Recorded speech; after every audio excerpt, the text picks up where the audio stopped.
Merci beaucoup de l'invitation. Je n'ai pas tout à fait l'habitude de parler devant ce genre d'assemblée. Voilà, je commencerai par un dicton. Il n'y a pas de colloque scientifique réussi sans intelligence artificielle. Et donc pas de chance. Comme vous n'en avez pas beaucoup parlé depuis le début, c'est à moi qu'il revient de vous ouvrir les yeux sur l'intelligence artificielle et aussi sur les technologies quantiques que peut-être vous n'avez pas bien vu arriver dans le paysage. Pour le justifier, ces sciences, elles sont une partie de la solution du problème qui vous occupe aujourd'hui. Et évidemment, à certaines conditions et avec la présence de certaines tensions. Donc je commencerai par donner quelques définitions de ces intelligences artificielles et technologies quantiques, puis je décrirai un petit peu les questions qu'elles posent, les tensions dans lesquelles elles sont prises, avant d'aborder une partie plus personnelle de témoignage de journaliste, de comment est-ce qu'on travaille sur ces questions-là, avant de conclure, hélas, sur un très très gros problème que je n'avais pas vu arriver jusqu'à récemment. Donc restez jusqu'au bout. Bon, côté définition, je ne veux pas vous expliquer ce qu'est l'intelligence artificielle et les technologies quantiques, mais situer un petit peu le cadre nécessaire pour mieux saisir ce dont il sera question par la suite. Donc d'abord, intelligence artificielle et technologie quantique, ce sont des sciences, et même des sciences très anciennes, puisqu'elles sont grosso modo centenaires. Donc pour la mécanique quantique, c'est évident au sens le plus classique du terme, parce que voilà, c'est une théorie physique qui décrit plutôt les interactions entre particules. Pour l'intelligence artificielle, c'est peut-être moins évident, jusqu'au prix Nobel de physique de l'an dernier, c'est-à-dire qu'on pouvait croire que voilà, c'est de l'informatique, du développement, etc. Et en fait, le jury a considéré que ce qui s'est passé dans les années 80, notamment avec donc Geoffrey Hinton qui a eu le prix, c'était effectivement de la science, et plutôt de la science assez fondamentale au départ. Et donc là on est dans les années 80, mais en réalité l'intelligence artificielle elle est née il y a à peu près voilà, aussi un siècle. Et la version actuelle dont tout le monde parle n'est qu'un avatar de toutes ces évolutions. Donc l'IA générative, ça appartient à la grande famille des réseaux de neurones artificiels, qui appartient elle-même à la grande famille des méthodes d'apprentissage automatique, qui elle-même appartient à la grande famille de l'intelligence artificielle, qui s'est distinguée entre les systèmes experts et cette nouvelle famille d'apprentissage automatique.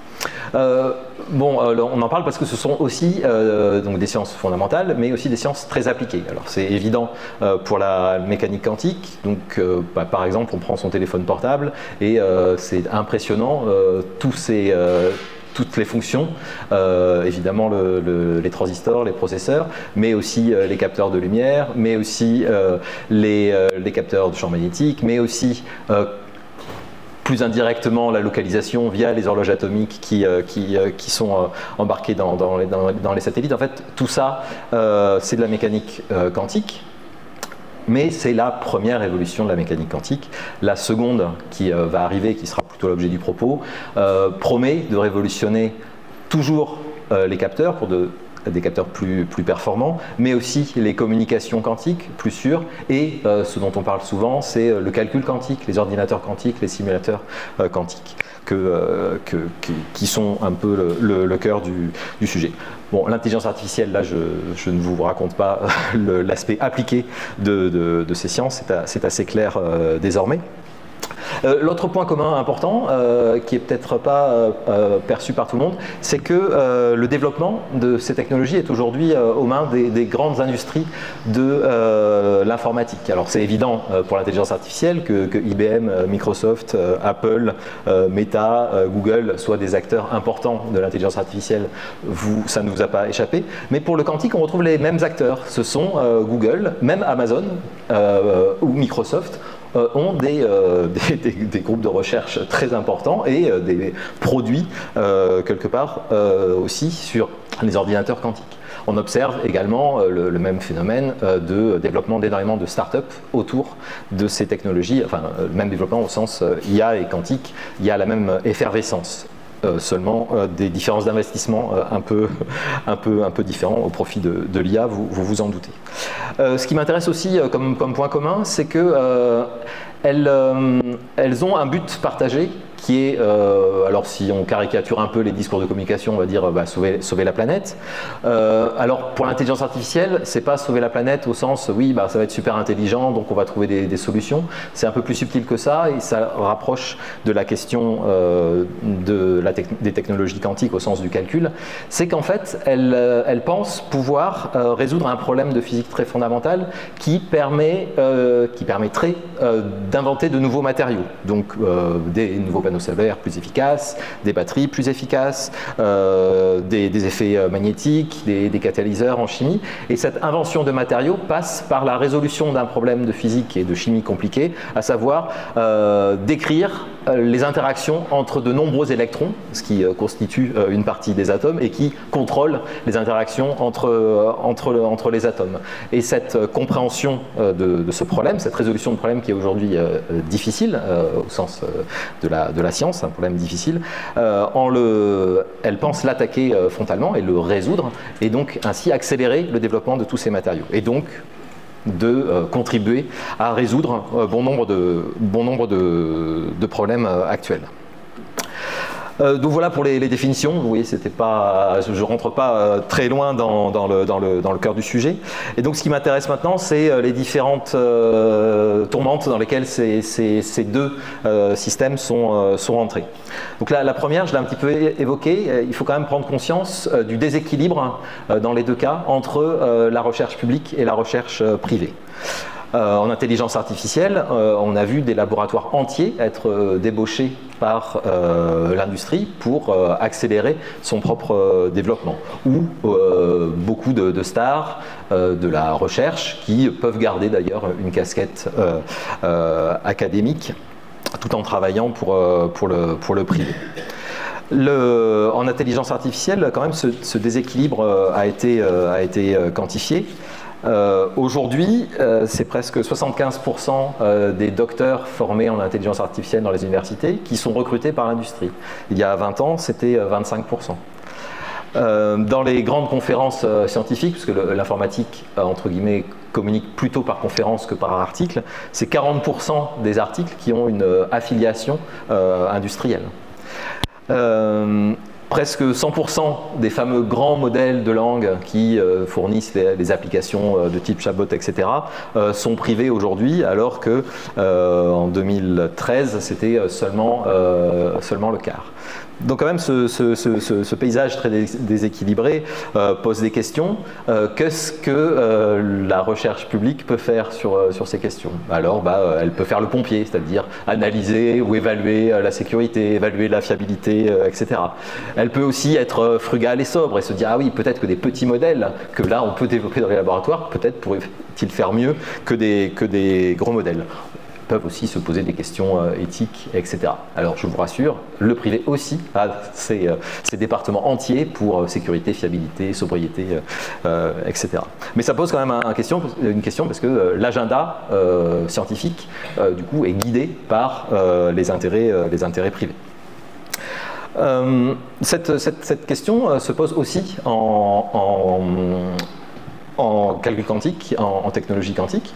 Google, au début des années 2010, a tout simplement débauché un laboratoire entier de Californie pour se mettre à niveau et développer ses premières puces quantiques de prototypes ou de prémices du calcul quantique. Un laboratoire entier, et depuis le chercheur a été viré et Google a recruté formé et recruté ses propres chercheurs. Et là, ça pose une question qui se pose aussi pour l'intelligence artificielle, la question des conflits d'intérêts. Et bon, là, c'est peut-être plus le journaliste qui parle, mais c'est vrai que quand on veut avoir des commentaires et qu'on recherche des spécialistes, c'est pas évident de trouver quelqu'un qui soit indépendant de cet agenda privé. Par exemple, et c'est pas une critique, mais le prix Nobel de physique Alain Aspect est conseiller scientifique dans 3 des startups françaises en technologie quantique les plus connues. Alors peut-être vous ne les connaissez pas, mais Pascal, Candela et WeLink. Donc forcément, quand on lui demande son avis sur l'avenir de la technologie quantique, oui, il va être assez influencé par ça. Mais lui est assez clair là-dessus. Voilà, il a fait sa carrière dans l'espoir aussi que des applications arrivent. Mais ça interroge. Et il se trouve qu'il est dans le conseil scientifique présidentiel, donc cette instance pas très transparente qui conseille le président. Il y a 2 physiciens. Les 2 physiciens dont un aspect, sont cofondateurs donc, de start-up quantiques. Donc bon voilà, je pose la question, je n'ai pas de jugement de valeur là-dessus. L'autre point commun important, c'est qu'elles appartiennent. Elles utilisent toutes les 2 le ressort de l'économie de la promesse, c'est-à-dire qu'elles, dans les communications publiques, mais aussi communications scientifiques ou orales, elles ont tendance à exagérer ce qu'elles sont capables de faire ou accélérer les temps de développement ou les temps à partir desquels des choses seront visibles.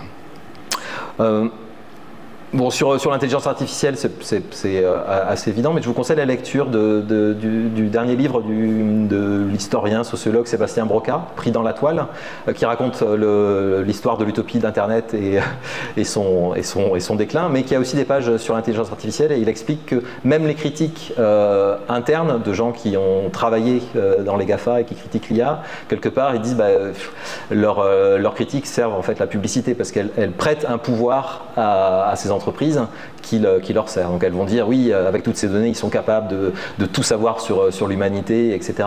Ils n'interrogent pas cette promesse. Elles ont ces critiques-là, enfin une partie donc des critiques ont intégré ces ethos qu'ils ont développés en étant employés chez eux et continuent, même en étant critiques, continuent à y croire. Et ça peut être un problème. Du côté technologie quantique, c'est pas mieux. En 2019, lorsque Google fait une percée importante avec une première puce quantique, le fait par communiqué et dans un article de recherche. Donc il prétend qu'elle résout un problème beaucoup plus rapidement que n'importe quel superordinateur. Alors, bon, premier problème, le problème, personne ne se l'était posé et il ne sert à rien. Il a été fait ad hoc pour montrer une supériorité de l'ordinateur et personne ne s'était intéressé au problème. Et donc, suite à ça, des gens se sont intéressés et ce qui prenait soi-disant des 10 000 heures de calcul sur un superordinateur s'est retrouvé à être faisable sur un PC en quelques minutes. Donc cette exagération est pendable et le record a été battu sans doute par Microsoft plus récemment, en février, en annonçant des choses sous forme de communiqué de presse et en publiant dans Nature, en prétendant avoir une puce fonctionnant différemment des autres puces avec donc des avantages, en s'appuyant donc sur cet article de recherche qui ne démontre pas du tout ce que l'entreprise prétend. Donc on se retrouve avec une puce qui existe mais qui n'a pas les propriétés revendiquées et qui ne correspond pas à ce qui est déformé, annoncé dans les communiqués. Ça interroge quand même sur des questions auxquelles vous êtes souvent confrontés, sur ces petits mensonges que les chercheurs sont prêts à faire lorsqu'ils remplissent un appel d'offres en promettant qu'ils vont résoudre tel ou tel problème, en exagérant un petit peu ce qu'ils pensent pouvoir faire pour séduire l'investisseur, etc. Alors bon, évidemment, mensonge est un peu fort, mais je trouve que c'est des mécanismes psychologiques un peu troublants et un peu risqués de rentrer dans ces jeux-là. Autre tension bien claire sur ces 2 techniques, c'est la question de l'ouverture de la recherche. Elle est très mise à mal, et notamment donc, dans les technologies quantiques, puisqu'elles sont désormais une des armes de souveraineté. Les laboratoires se ferment clairement.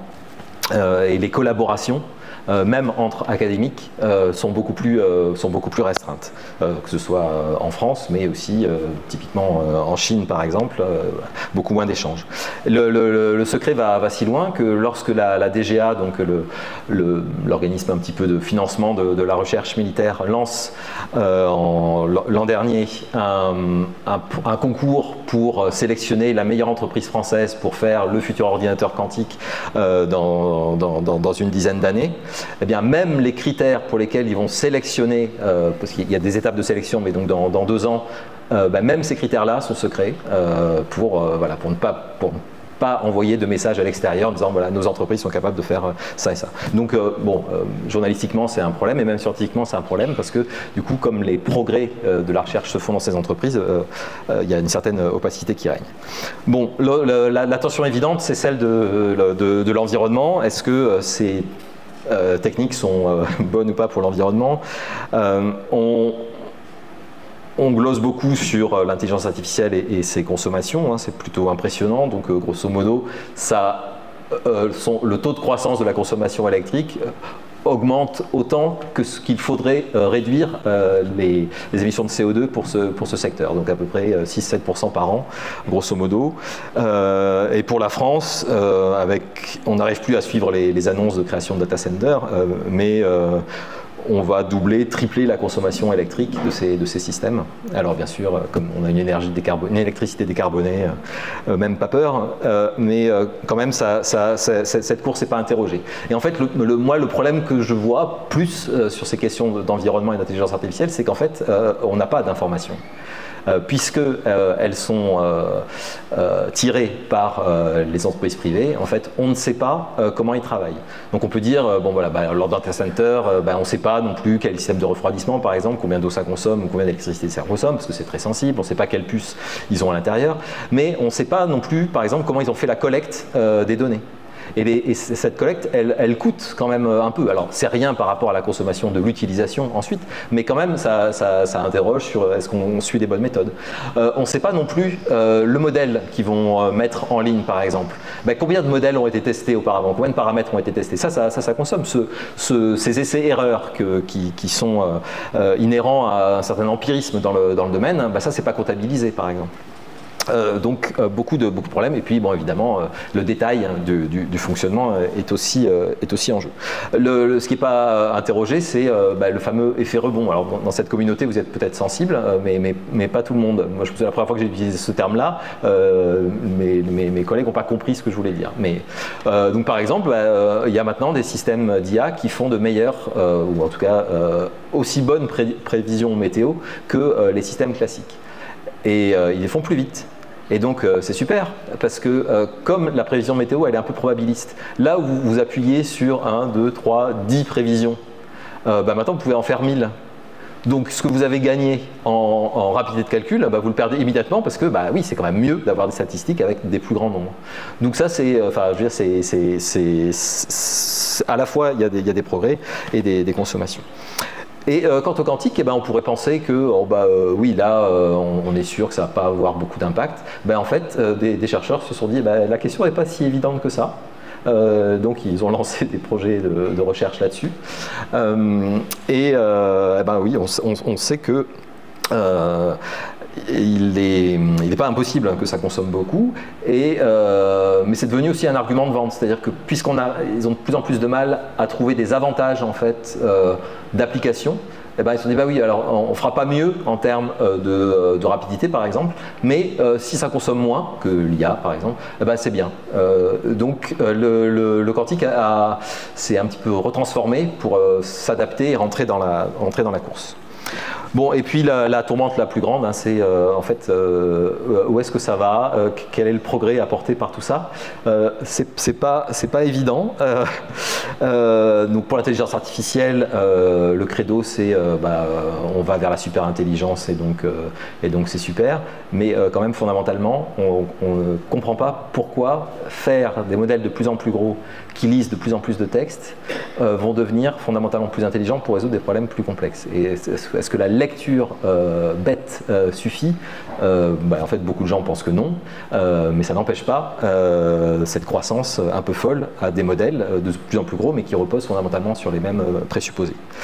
Et puis pour les technologies quantiques, c'est pas serein non plus, parce que l'IA leur prend de plus en plus de place, et notamment il y a une branche de l'IA qui n'est pas générative et tout ça, mais qui a moins d'une dizaine d'années, et qui prétend attaquer ce fameux problème initial de l'interaction entre électrons de façon donc classique quelque part, mais avec des réseaux de neurones, et de façon meilleure que ce qu'on pensait aujourd'hui. Et donc le gros problème que les technologies quantiques voulaient résoudre se réduit, de même qu'il se réduit le fait que les ordinateurs quantiques pourraient casser les codes qui protègent aujourd'hui les cartes bleues, les chiffrements sur Internet, etc. Aujourd'hui, des mathématiciens ont inventé de nouveaux algorithmes classiques qui rendent un peu, je trouve, caduque cet argument de l'ordinateur quantique. Et c'est pas juste des propositions de papier, hein, c'est maintenant standardisé, et en fait la moitié de vos communications par Internet passent maintenant par des protocoles dits post-quantiques de sécurisation.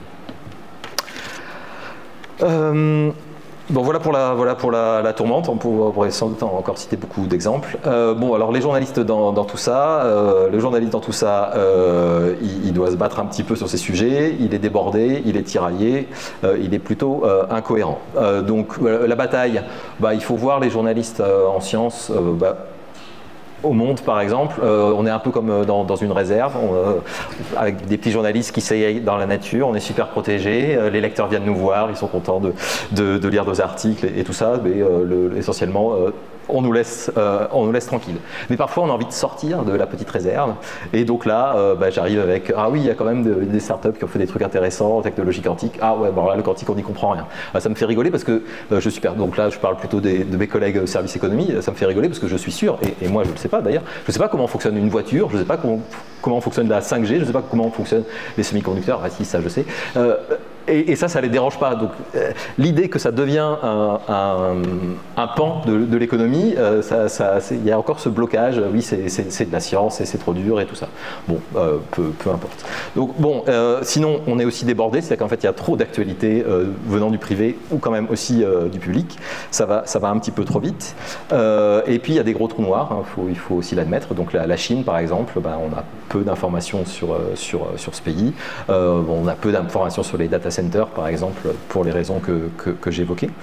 Et puis le journaliste, il est aussi tiraillé et se fait critiquer pour cette raison. Parce que quand même, fondamentalement, quand on est journaliste en sciences, on aime bien les sciences. Et là, il faut dire que quand même, le quantique et l'IA, c'est quand même de la belle science, quoi. L'IA, elle a quand même, on peut rigoler des chatbots et tout, mais il y a des gens, il y a 30 ans, ils auraient bien voulu ça. Et ça a été une surprise quand même que ça marche aussi bien. Donc on est tiraillé parce que quand même on a envie de montrer que des choses progressent, mais en même temps on n'est pas complètement aveugle, et donc on voit bien qu'il y a des questions de protection de l'environnement, des biais, des questions de sécurité aussi, des questions éthiques qui se posent. Et le problème qu'on a, c'est pour la vis-à-vis du lecteur, et je me suis encore fait critiquer là-dessus hier, c'est que oui, voilà, vous parlez de l'IA, mais vous ne parlez pas de tous les problèmes et tout. Alors on a un joker, surtout dans un quotidien, c'est qu'on fait plein d'articles. Et donc en fait, jamais vous pouvez dire, jamais vous n'avez parlé de ce sujet, parce que c'est pas vrai. On va vous sortir une tribune, on va vous sortir une petite chronique, on va vous sortir un petit passage dans un article, mais je vous mets au défi de nous dire qu'on n'a pas parlé de tel ou tel sujet. Mais c'est pas c'est un joker qui est correct, mais pas suffisant. Et donc il y a un autre joker, c'est de dire voilà, c'est clair que en 4000 signes, quand on parle d'un progrès, on va pas lister tous les problèmes que l'IA soulève. Donc on a des formats plus grands qui normalement là doivent faire étalage de tout problème. Et j'ajoute qu'on est aussi un petit peu incohérent, hein, donc c'est très bien. Donc là, comme entreprise, on a fait notre bilan carbone et tout, et ça ne nous a pas empêché il y a quelques semaines de signer avec Perplexity. Et à la question de « Ah bah oui, combien ça coûte en carbone ?» Oh bah là, personne ne sait et ça dérange personne. Donc, youpi. Bon, mais il faut quand même que j'arrive à la conclusion pour laquelle vous êtes là, à savoir, il y a pire que tout ça. Donc, alors, bon, moi, j'écris pas que sur l'intelligence artificielle et les technologies quantiques. Je m'intéresse aussi à d'autres disciplines, mais aussi aux conditions de production de la science et de la recherche. C'est aussi un petit peu pour ça qu'on m'a invité. Et notamment, je m'intéresse à la question des ressources humaines ou financières, à la question des modèles de publication, à la question de l'intégrité scientifique et tout ça. Donc, grosso modo, comme tous les journalistes, je m'intéresse aux trains qui n'arrivent pas à l'heure ou qui déraillent. Je sais, ça ne plaît pas toujours au lecteur, mais c'est comme ça. La réponse, c'est que quand on s'intéresse aux aspects sombres d'une histoire, c'est une manière de raconter comment la vraie histoire se passe. Donc, quand on s'intéresse au peer reviewing qui dérape, c'est une manière de parler du peer reviewing, parce que si on dit au lecteur, on va vous parler d'un super truc, ça va pas marcher. Donc, quand ça dérape, c'est plus facile. Mais voilà, et donc, du coup, je suis confronté à des chercheurs malhonnêtes, oui, ça existe, mais aussi plus subtil à la perversion de systèmes entiers, en fait. Et ça, vous connaissez bien, donc les systèmes poussent au crime, typiquement le système d'appel d'offres, par exemple, et sa compétition, mais aussi le système de publication d'évaluation qui a été évoqué hier dans la matinée. Et donc à ces problèmes un peu systémiques, crise de reproductibilité par exemple, ou imperfection du système de peer reviewing. Bon, et ce que j'avais pas vu arriver, c'est ce qu'a peut-être raconté David Chavalarias. Donc vous savez ce qui lui est arrivé, donc notamment une émission de radio, on lui pourrit la tête. Et il y a un argument, je ne sais pas s'il a cité, un des journalistes présents lui a dit non, votre étude dans Scientific Reports, ça vaut rien car le système de peer reviewing n'est pas crédible. Et ça, j'avoue, je ne savais pas. Quand j'écris pour dire que le système de peer reviewing il est imparfait, il y a des gens, en fait, ils entendent que c'est nul, et donc du coup, je vais attaquer la science avec ça. Alors comme le journaliste, il n'était pas très fort, ça n'empêchait pas de dire « Ouais, votre étude, elle est nulle, mais moi, j'en ai une faite à Stanford qui contredit. » Donc, ça va. Mais oui, mais pas de chance, il y a des gens qui sont un peu plus forts. Et ces gens un peu plus forts, on les trouve chez Donald Trump. Le 23 mai, dans les nombreux décrets qu'il signe, il en a signé un, que peut-être vous auriez pu signer aussi, qui concerne la restauration de la science comme référence, le gold standard, Restoring Gold Standard Science. Et donc il a utilisé des arguments pour dire ouais, la crise de la reproductibilité, enfin un truc, il n'y a pas beaucoup de chercheurs déjà qui savent que ça existe, mais donc dans le public encore moins. Donc il utilise la crise de la reproductibilité pour dire que ouais, il y a un problème de confiance dans la science.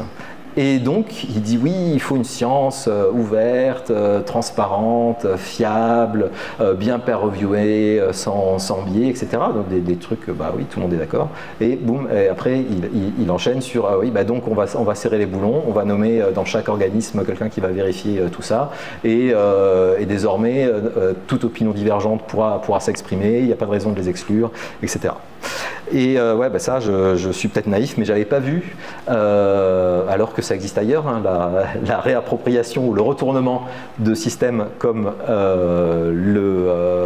par exemple, c'est arrivé au logiciel libre ou revenu universel. Ça peut être, il y a des versions libérales et des versions progressistes. Et j'avais pas vu que crise de la reproductibilité ou système de peer reviewing défaillant ou toutes ces critiques que vous faites sur le système de recherche, méfiez-vous, parce que ça peut servir à vos adversaires. Vous en avez beaucoup.